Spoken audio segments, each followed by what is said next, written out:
sampai 14 minggu itu fase pembelahan sel dari 1 menjadi 2, 2 menjadi 4, 4 menjadi 8. Nah, di situ kita kasih fase pada saat perkembangan bobot kita itu, misal di minggu pertama kita bisa mencapai 5 kali dari bobot masuk, itu udah modal besar, khususnya akan lebih panjang.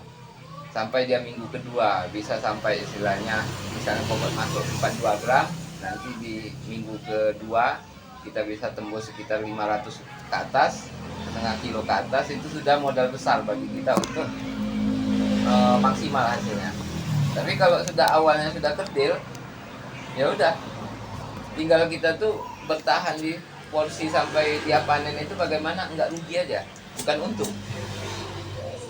Nanti misalnya ayam masuk 42, umur seminggu cuma ketemu bobot 150 gram. Kita memfiniskan ayam itu hanya untuk bertahan, tidak rugi aja. Jadi kenapa Bapak menggunakan MM4 ini Pak untuk proses dedak? Oh, sekam liter. Kalau bahasa di ayam itu kan liter, cuy. Jadi dia itu butuh alas. Tapi kan sekarang ini kan sudah banyak perkembangan teknologi. Mulai dengan sistem slat, jadi sudah terpisah antara ayam sama kotorannya. Kemudian yang sekarang kan masih konvensional, ini kan sekam. Otomatis sekam dari 0 hari sampai 40 hari misalnya panen, itu kan sekam itu kan bercampur sama tai itu, sama kotoran. Nah, di porsi itu kenapa kita pakai IM4? Agar proses degradasi organik, dalam artian kotoran ayam di sekam itu bisa lebih cepat, lebih sempurna. Karena pada saat ditambahkan bakteri pengurai di situ, otomatis bakteri membantu bekerja menguraikan itu, sehingga yang terbentuk berkuranglah amonia yang terbentuk. Tapi kalau tanpa misalnya bakteri, kemudian oksigennya kurang, otomatis yang terbentuk adalah amonia. Kemudian lambat juga prosesnya. Nah, amonia beban daripada penguraian itu kan mempengaruhi di lingkungan kandang kuakos. Karena disitulah dia bernapas, disitulah dia tidur. Kalau sekamnya bagus, pernapasan dia bagus, ya otomatis performa jadi lebih maksimal. Nah, jadi sekam itu salah satu variabel yang penting di peternakan ayam. Itu kan variabel, ada beberapa variabel keberhasilannya. Ada variabel yang bisa dikendalikan, ada variabel yang tidak bisa kendalikan. Untuk kemitraan, variabel yang tidak bisa dikendalikan itu variabel kualitas DOC sama kualitas pakan.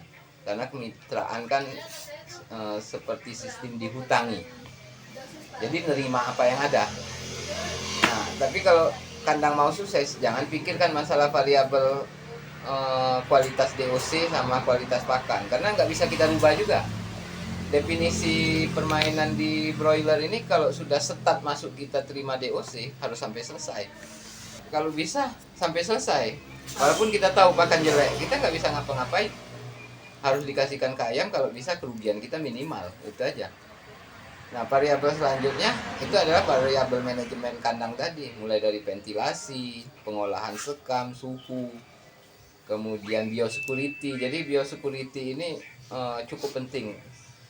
Seperti tadi kan Om Tia bilang, posisinya nggak boleh masuk kandang.